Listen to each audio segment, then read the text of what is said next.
Salut à tous, j'espère que vous allez bien. On se retrouve aujourd'hui dans un nouvel épisode, l'épisode numéro 7, dans lequel on va s'occuper des plantations.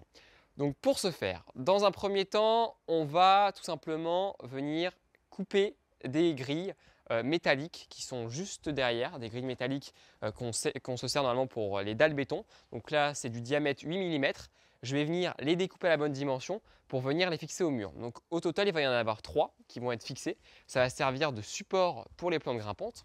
Une fois que cette étape sera effectuée, on va venir mettre en place le drainage au fond de la jardinière, donc à savoir 3-4 cm de pouzzolane, suivi de la terre, du terreau, et puis ensuite on pourra attaquer les plantations dans la jardinière et dans les massifs qui sont de part et d'autre. Donc le massif qui est à droite, là où il y a l'érable du Japon, et également celui qui est à gauche avec les bambous.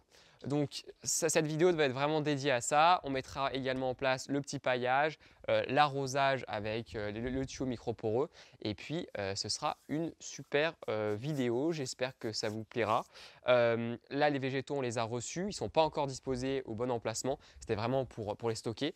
Il ne faut pas le prendre en compte. Et donc, moi, je vous invite tout de suite à venir voir comment ça se passe, la découpe. On découpe les grilles métalliques et on les fixe au mur avec des lambourdes. C'est parti!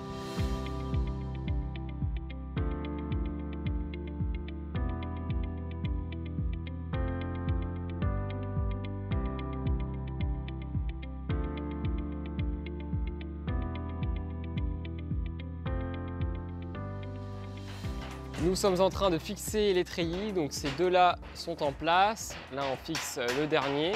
Julien est en train de s'en occuper. Donc là, comment est-ce que ça se passe?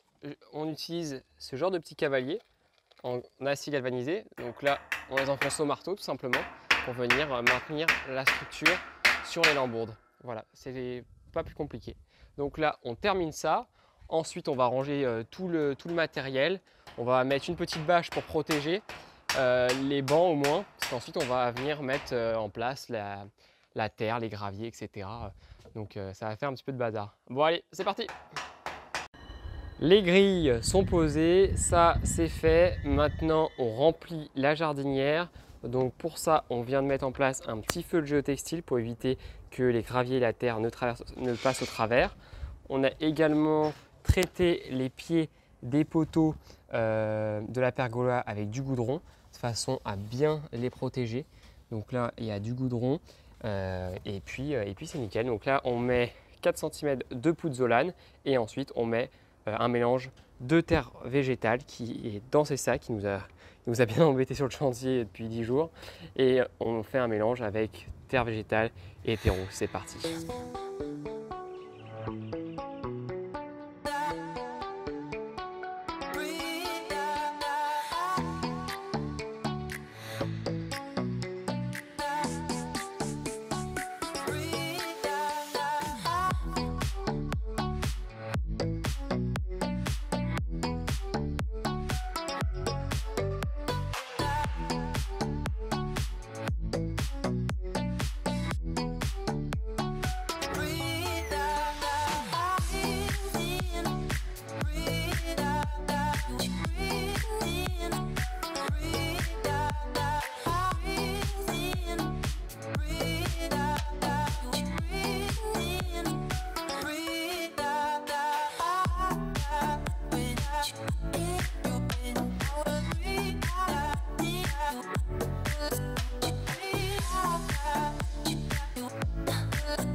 La mise en place de la terre est terminée. Donc là, on a fait à peu près 60% de terre végétale et 40% de terreau. Donc là, on a un truc qui est au top. On a bien tout compacté parce qu'en fait, là, la terre était vraiment meuble, elle a été décompactée. Donc il a fallu qu'on tasse à fond avec la dame ici pour avoir quelque chose de bien compact. Parce qu'en fait, ce qu'il faut prendre en compte, c'est que quand ici on a un sol qui est comme ça, qui est bien dur, bien costaud, dès qu'on va venir le décompacter, on va avoir du foisonnement. On va avoir à peu près 30% de volume en plus. Donc ça veut dire que quand on calcule la terre dont on a besoin pour une jardinière comme celle-ci, si par exemple on a besoin de 2000 litres, il faut en prendre 30% en plus, de façon à ce qu'ensuite quand on vienne le compacter, on ait pile poil la bonne quantité, la bonne quantité de terre. Donc c'est pour ça qu'il faut bien prendre ces paramètres là en compte, parce que quand on a des petites jardinières, bon, c'est pas très grave, on rajoute un sac ou deux en plus, mais dès qu'on a des jardinières qui commencent à être assez importantes, le foisonnement est assez important à prendre en compte. Donc là, maintenant qu'on a fait ça, nous on va planter les plantes grimpantes, et puis ensuite on attaquera les vivaces. Donc c'est parti.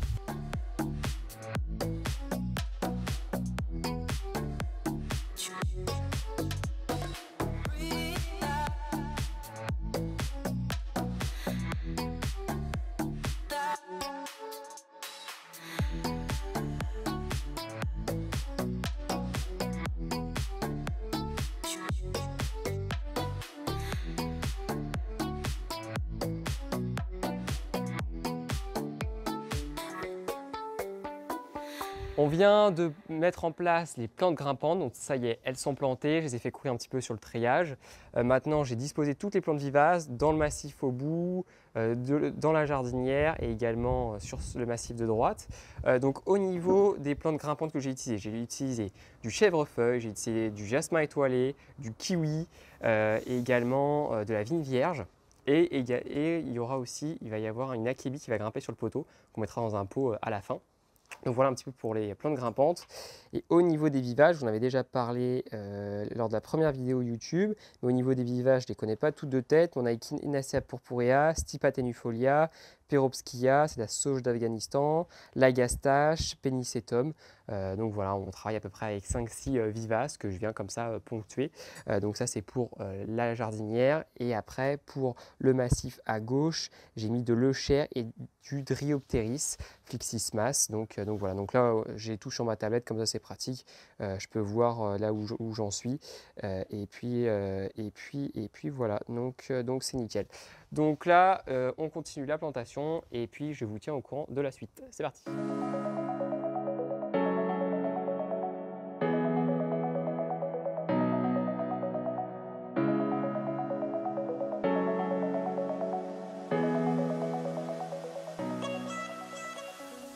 Nous venons de terminer les plantations, donc c'est juste magnifique, je suis trop content.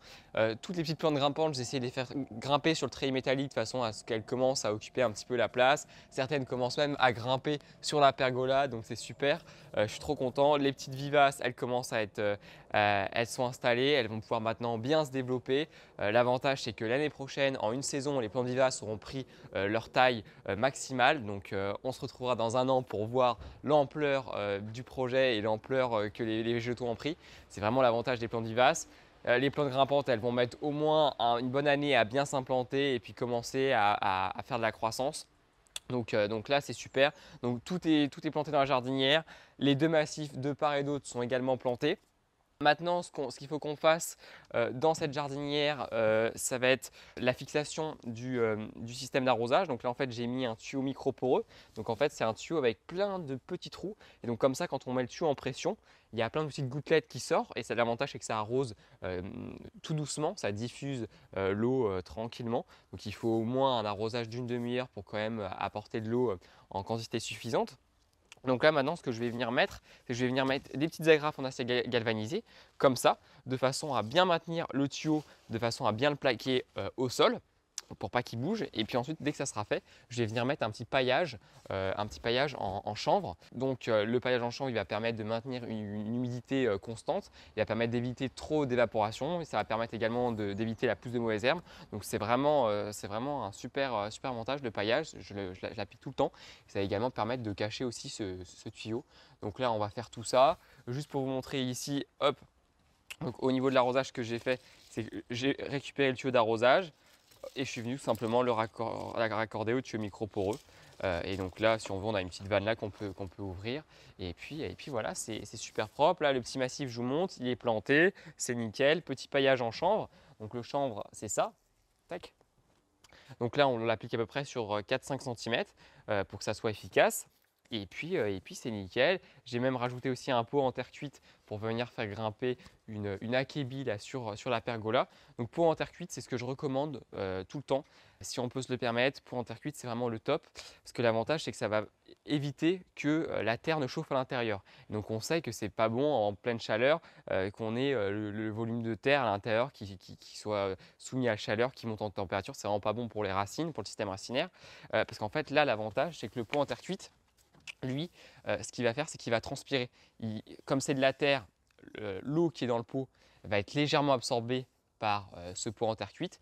Et donc, quand il va y avoir les rayons de soleil qui vont taper sur le pot, au lieu de faire chauffer l'ensemble, il y a légèrement l'eau qui va s'évaporer, qui va sortir du pot, et donc ce qui va compenser le changement thermique et ce qui va permettre à ce que la potée reste bien au frais. Donc ça, c'est vraiment ce que je recommande. Les plots en plastique, ça va très vite chauffer. À l'intérieur, le volume de terre va être très chaud. Justement, on va perdre encore plus d'eau. Donc ça, les pots en terre cuite, c'est vraiment le top. C'est vraiment ce que je conseille. Là, j'ai oublié la petite soucoupe. Il faut que je la mette en place. Puis sinon, c'est parfait. Donc nous, on met le paillage en chanvre à l'intérieur. Je fixe bien l'arrosage automatique. Et puis ensuite, ce qu'on va attaquer, c'est qu'on va venir retirer la pelouse existante. Parce que la semaine prochaine, je vais recevoir des gazons en rouleau. Donc là, je vais juste aujourd'hui retirer la pelouse.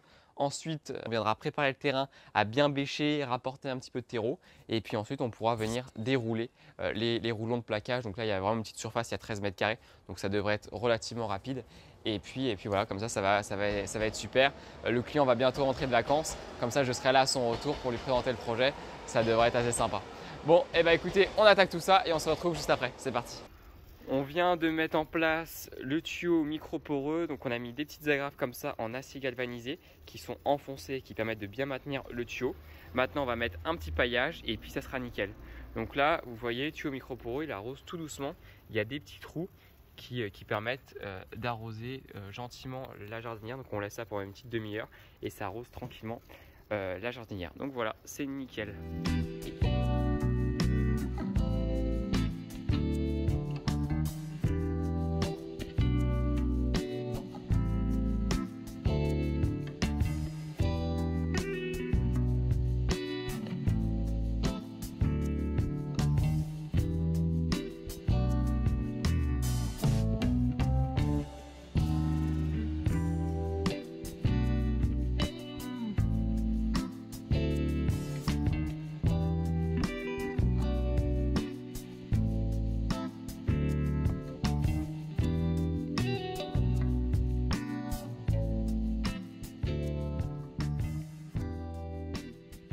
Donc là, nous avons retiré le gazon sur l'ensemble de la surface. On a mis tout ça dans les sacs.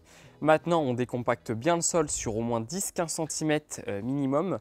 Donc là, je n'ai pas voulu louer de motoculteur parce que pour une surface comme ça, il n'y en a pas vraiment besoin. On fait tout à la main. Donc normalement, on peut le faire plutôt à la bêche. Là, le sol est tellement dur que je fais tout à la binette en tapant bien fort. Et puis ça y va, donc on retourne bien le sol. Une fois que tout ça sera bien meuble, on pourra venir le mettre de niveau, bien à plat.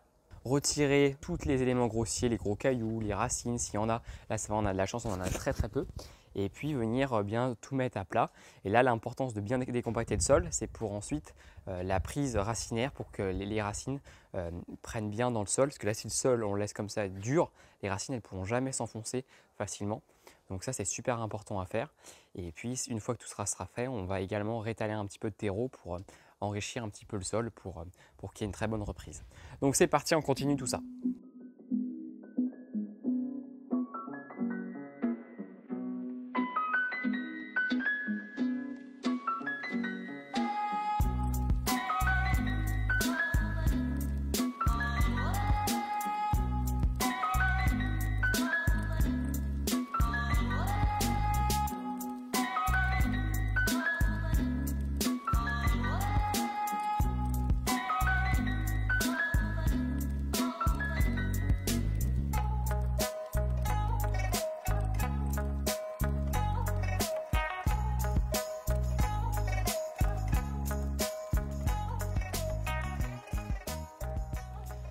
La préparation de la terre est terminée, donc dites-moi ce que vous en avez pensé. Moi je trouve que c'est plutôt pas mal. Donc on a décompacté le sol sur 15 cm. On l'a bien émietté. Ensuite, j'ai rajouté 400 litres de terreau que je suis venu mélanger en surface. Comme ça, là, on a quelque chose qui est vraiment top pour l'enracinement. Là, ça va être fertile, ça va être super. C'est léger, c'est top. Donc là, moi, dans 5 jours, je reçois les rouleaux de gazon. Donc là, juste avant de les recevoir, je donnerai un bon coup de rouleau qui est assez lourd, vous savez, pour bien tout compacter.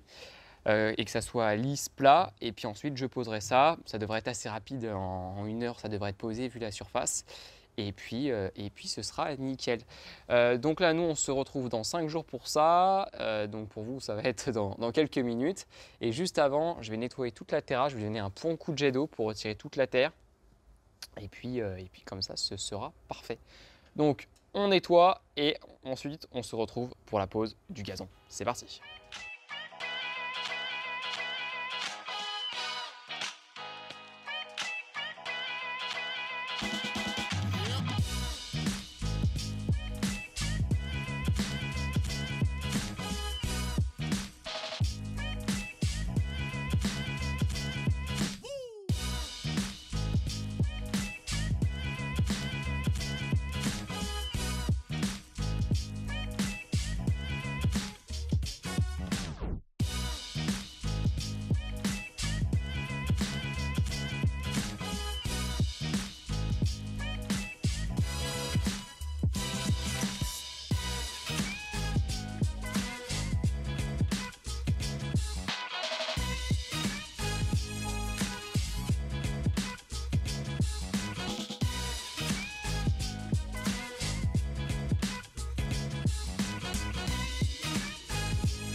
Je viens de mettre en place les gazons en rouleau, donc là ça fait une belle pelouse qui a quasiment 1 an de culture. Donc là elle est mise en place. L'avantage de ça, c'est que ça permet d'avoir un rendu qui est immédiat.